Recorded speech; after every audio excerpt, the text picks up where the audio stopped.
Once upon a time, a young man's father died. Aladdin, as that was the young man's name, took his father's place in running the family store with his mother. One day, a stranger walked into the store. "I am your uncle," said the stranger to Aladdin. "I have come to see you." "But my father never spoke of a brother," said Aladdin. Aladdin's mother turned around. "My husband had no brother," said she to the stranger, narrowing her eyes. "I assure you it is true," said the stranger. "Years ago your husband and I agreed that if something should happen to him, since I have been very fortunate in my life, I would help to bring the same good fortune to your family." The mother was interested. "What do you have in mind?" she said. "I know of a secret place that holds many riches," said the stranger. "I will take your son. With the wealth he will find there, you and he will be set for life." And so the mother agreed. The old man and the boy traveled for days throughout the desert. At last they came to a cave. "You must know that I learned a bit of magic in my life," said the old man to Aladdin. "Don't be surprised by anything you might see." They stepped inside the cave. Pitch black it was. The old man shook open his fist and a ball of light suddenly appeared, brightening the cave. Under the light, with one long finger, he drew the shape of a circle over the ground. He pulled from his pocket some red dust and threw it over the circle, and at the same time said some magic words. The earth trembled a little before them. The floor of the cave cracked open, and the cracks grew wider and deeper. Then up from below the ground rose a giant white quartz crystal, and it filled the circle. "Do not be alarmed," said the magician. "Under this giant white crystal lies a treasure that is to be yours." He chanted a few magic words, and the giant crystal rose up several feet in the air, moved to the side and landed. Aladdin peered into the hole. He saw steps that led down to a dark hole. "Fear nothing," said the magician to Aladdin, "but obey me. Go down, and at the foot of the steps, follow a long hall. You will walk through a garden of fruit trees. You must touch nothing of them. Walk on till you come to a large flat stone, and on the stone will be a lighted lamp. Pour out the oil in the lamp and bring it to me. Now go." Aladdin slowly stepped down the stairs. Through the garden of fruit trees, and marvelous to behold, the trees held fruits that sparkled and shone. He could not help but reach out and touch one. Then, too late, he remembered what his uncle had said. But nothing terrible happened. So he figured he might as well put the fine jewel fruit in his vest pocket. Then he plucked another and another jewel fruit, till all his pockets were filled. Aladdin came to the large flat stone, and on it was a lighted lamp, just as his uncle had said. He poured out the oil and took it back to the opening of the cave. Aladdin called out, "Here I am, uncle." The magician called out in a great hurry, "Give me the lamp." "Just as soon as I'm up," said Aladdin, wondering why the magician seemed in such a hurry. "No, give me the lamp now," cried the old man, reaching down his hand. For you see, the only way the lamp could come out of the cave was as a gift, from one person to another. The magician knew this, and he wanted to get the lamp from the boy as soon as he could, and then kill him. Aladdin felt a chill in the air. Something was wrong. Somehow he knew he must not give up that lamp. "Let me up first," said Aladdin. "Then will I give you the lamp." The magician was furious. He fell into a rage and barked out more magical words. The giant white quartz crystal rose up, hovered over the hole and landed. All went dark below. Aladdin was trapped. For 2 days, Aladdin despaired. "Why didn't I just hand over this old lamp? Who cares about it, anyway? Whatever might have come of it, it couldn't have been worse than this. What was I thinking?" Rubbing the lamp, he moaned, "Oh, how I wish I could get out of here." At once, a huge genie rose up into the air. "You are my master," boomed the genie. "Was that your first wish, to get out of this cave? 3 wishes are yours to command." Aladdin's mouth fell open, amazed. He mumbled yes, of course. More than anything he wanted to get out of the cave and go home.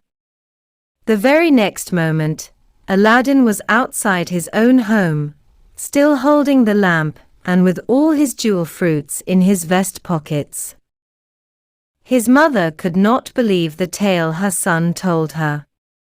"Magic lamp," she laughed. "That old thing."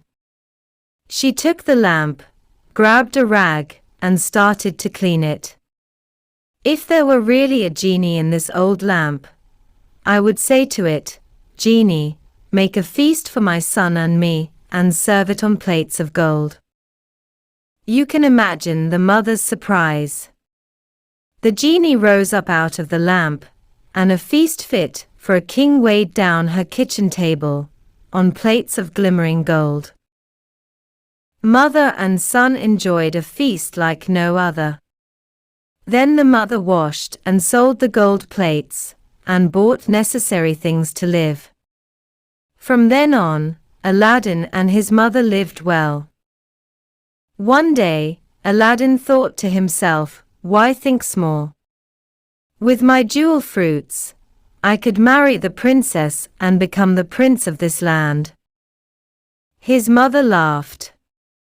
"You can't just go to a palace with some fine gifts and expect to marry the princess."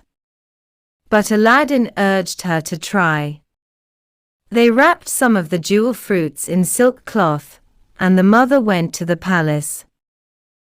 The guards stopped her at once. But as she insisted she had something very valuable for the Sultan, they let her in. Said the Sultan, "What have you brought me in those silk rags?" She showed him the jewel fruits. The Sultan was impressed. "But if your son is as worthy of my daughter as you say, he must bring me 40 golden trays of the same gems, carried in by servants." The mother went home and told her son the Sultan's demand. "It's no problem," said Aladdin. "Call for the genie and make your second wish." And so his mother rubbed the lamp and made her second wish. Before long, she was at the steps of the Sultan's palace with 40 golden trays of the jewel fruits, carried in by as many servants. The Sultan was pleased. "But you cannot think this is enough to win the hand of my daughter," he said. "To truly win my favor, your son must build a golden palace for he and my daughter to live." The mother brought back this news, too. So for her third wish, the mother asked the genie to create a golden palace. The next morning, right outside the Sultan's bedroom, appeared a huge golden palace, gleaming in the sun. Meanwhile, back at Aladdin's home, his mother said, "It is time for you to go, my son, to meet your princess. Her wish is spent, she gave him the lamp. The next morning, the Sultan called for his daughter. "Look at this palace," he said, pointing out the window. "This is the husband for you." "What do you mean, father?" said his daughter. "What do you know about this man? Have you ever met him?" "What's there to know?" said the Sultan. "He can make a golden palace appear overnight. He's even more powerful than my royal advisor, the vizier. Yesterday, your vizier was most powerful man in the kingdom," said his daughter, "and I was to marry him. Today, this stranger is the most powerful one and I'm to marry him. Why do you think it matters to me who's the most powerful?" "It matters to me," said the Sultan. In a lower voice he said, "Daughter, you're just excited to get such a fine husband. I can't believe this." The princess threw her arms up in despair, and she left. In her dressing room, the princess groaned. To Nadia, her lady-in-waiting, she said, "My father is determined to marry me off, no matter what." "But madam," said Nadia, "isn't this wonderful stranger an excellent match for you?" The princess sighed. She looked at her lady-in-waiting. "You don't know how lucky you are," she said. "I would rather live your life than be handed off in this way." "And I would rather live yours," said Nadia. The two of them stared at each other for a couple of moments. They were about the same height, with the same color hair. With all the scarves maidens like them wore. "Let's do it," they said together. And the two of them changed clothes. Just then, Aladdin was riding to the Sultan's palace on a white horse, ready to meet his bride. The Sultan warmly greeted him. "Stay here in my palace until the preparations for your wedding are complete," he said. Aladdin could not meet the princess until their wedding day. He caught a glimpse of Nadia from a distance, covered in scarves, thinking she was the true princess. Aladdin, the Sultan, and everyone else in the palace waited with growing excitement for the wedding day. Except for one person. The uncle magician, who had left Aladdin trapped in the cave, was also the Sultan's vizier. He had recognized Aladdin at once. He knew there could be only one reason the young man could present all this magic to the Sultan. Aladdin must have escaped from the cave, and with the lamp. "I will get my revenge," swore the vizier. "If anyone is to have the lamp, it is me." By his magic, he could tell where Aladdin had hidden the lamp. While Aladdin was sleeping, the vizier crept in and took it. In a quiet place, the vizier made his first wish. "Genie, do as I say. I want you to take Aladdin's palace to a faraway place in the desert that no one can find." What the vizier did not know was at that very moment, Nadia was exploring Aladdin's palace. And there is something else the vizier did not know. The genie thought the vizier had commanded to be taken away also, along with the palace. So the genie sent the vizier, the golden palace, and Nadia inside it, all together to the faraway place in the desert. The next morning, the Sultan awoke, and saw nothing outside his bedroom window where Aladdin's palace had stood the day before. The next moment his servants rushed in, announcing that the princess had disappeared. Furious, he called for Aladdin. "What have you done?" he yelled in a rage. "Because of your magic tricks, I have lost my daughter." You must bring her back to me in 3 days, or it will cost you your head." Aladdin thought he would simply use his second wish and the genie would bring back the princess and the castle too. But his magic lamp was gone. He looked everywhere. In despair, Aladdin could do nothing but to leave the Sultan's palace on the white horse he had rode in on. Sadly, he rode from town to town, but no one knew anything about a palace that had appeared overnight, no to mention one with a princess inside. You may wonder, where was the true princess all this time? Dressed as a servant girl, she had crept out of the palace the very day she had switched clothes with Nadia. Down to the marketplace she had gone, and there she met an aging merchant. The old merchant told her he was tired from riding so many years from town to town, selling his potions and perfumes. The princess was dressed humbly, yet she still carried herself like royalty. She gained the confidence of the old merchant, and when she offered to ride his camel train for him and share what she earned, he was delighted. That is how our princess found herself up clopping through the desert, selling potions and perfumes from town to town. 2 days passed. Aladdin was no closer to finding his lost palace than he had been before he left the Sultan. Crouched in front of his tent, Aladdin held his head in his hands. Why the sad face? The princess was riding by and she stopped her camel train. Perhaps a potion will make you feel better. No, thank you, said Aladdin. The only thing that could help is if I could bring back a princess and find my lost palace. You see, my palace vanished overnight to a place I know not where. The princess was probably inside it. Oh, this is an impossible task. Maybe not, said the princess.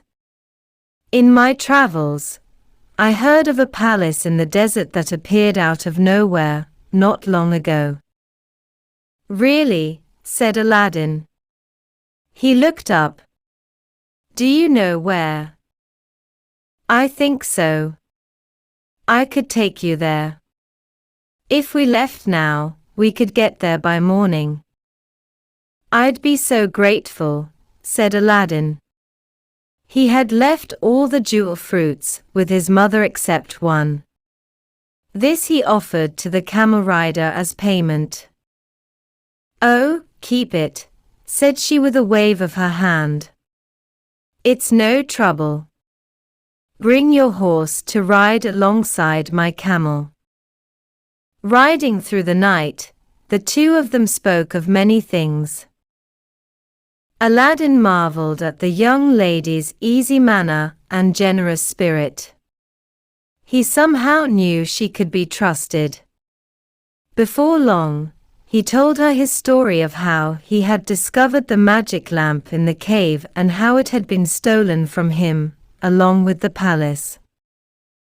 As the morning's light brightened, they were riding between two very tall walls of rock, rose-colored they were, with thin bands of white and blue. Suddenly the rock walls ended, and they arrived at a clearing. Look, said the princess, pointing ahead. Is that it? It is. Aladdin cried out with joy, recognizing his palace. I hope the princess is still in there, he said. Though without my lamp, I have no way to get them both back in time. Just then Nadia, who had been carried away along with the palace as you no doubt remember, was looking out the window at the new guests. To her surprise, she recognized the rider of the camel train as none other than her beloved former mistress. She waved at them both to come to the front door. The servants let in the guests. Nadia took them to the drawing room and shut the door. She said, "Mistress, how glad I am to see you." "I'm glad to see you too, Nadia." Aladdin was amazed. "You two know each other?" But the princess only said to Nadia, "Tell me, how do you find being a princess?" "At first, the gowns were marvelous," she said. "Everything I dreamed of. And I liked well enough all the attention I got. But when I was carried away with this palace, the vizier came with it, too. For the last 2 days he has done nothing but fly about in a rage and smash things. He locked me up in here." "That's terrible," said the princess. "There's more," said Nadia. "He said with his lamp, that tomorrow we'll return to the Sultan's land and I will have to marry him." "He said, with his lamp?" Aladdin and the princess looked at each other. The princess turned to Nadia. "Wait a minute. I have a plan." The princess gave Nadia one of the sleeping potions in her stock. She told Nadia that when the vizier returned that night, she must pour the sleeping potion into his wine. He would fall into a sleep so deep that he would not be awakened by any noise. That is what she did. When the wicked man was snoring, Nadia, the princess, and Aladdin searched everywhere for the magic lamp. At last they found it. The lamp in his hands again, Aladdin said, "Now I can make a second wish. I am going to wish for this castle, and everyone in it to go back to the Sultan's kingdom except for the vizier." "Wait," said the princess. "Leave me behind, too." Aladdin urged her to come with him, but the princess would have none of it. She liked too well the life of freedom she led. Aladdin did not like at all that she would be left behind with the vizier. But she assured him the vizier would not awaken for hours, and she would have plenty of time to get far away. So Aladdin rubbed the lamp and stated his wish to the genie. In a whoosh, Aladdin, the palace and Nadia were all transported back to the very spot where the palace had stood before. The Sultan was delighted to have his daughter back, or you might say, the young woman he believed to be his daughter, covered as she was in scarves. "We will hold the wedding in 3 days," the Sultan said to Aladdin. Yet a sadness was growing in Aladdin's heart. Nadia was indeed a nice young woman, but there was something about that woman who rode the camel train, selling perfumes and potions. He could not get out of his mind the sound of her laugh, her clever mind, and the comfort of her company. At last, he rubbed the lamp. "Master," said the genie, "is it mountains of jewels you want for your third wish, power over all the neighboring lands, or the strength of 100 men?" "None of that," said Aladdin. "I wish you to take me to that young woman I met, the camel rider, the seller of perfumes and potions." "But master, this is your third and last wish," said the genie. "What if you were to offer this woman your heart, and she didn't choose you back? You'll miss your chance to marry the Sultan's daughter and become a prince." "I don't care," said Aladdin. "I must share with her what is in my heart. Whatever comes of it, so be it." So Aladdin made his third and last wish, and was taken to the true princess. In her travels, she was not all that far from the Sultan's land, as it turns out. Aladdin shared his true feelings to her, and she returned the same feelings. She told him her story, that she had been born a princess, but now was happier living as a traveling merchant. Aladdin said he wanted nothing better than to spend the rest of his days with her by his side.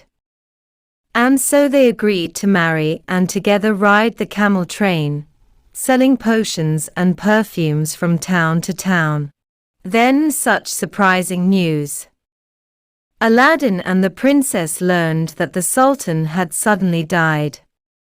Said Aladdin to his new bride, "Since your father is gone, would you return now to your father's palace?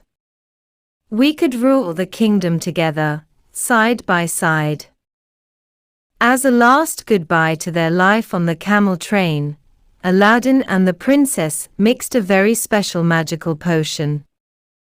In a cloud of smoke, a magic carpet appeared. And on this magic carpet Aladdin and the princess flew back to the palace.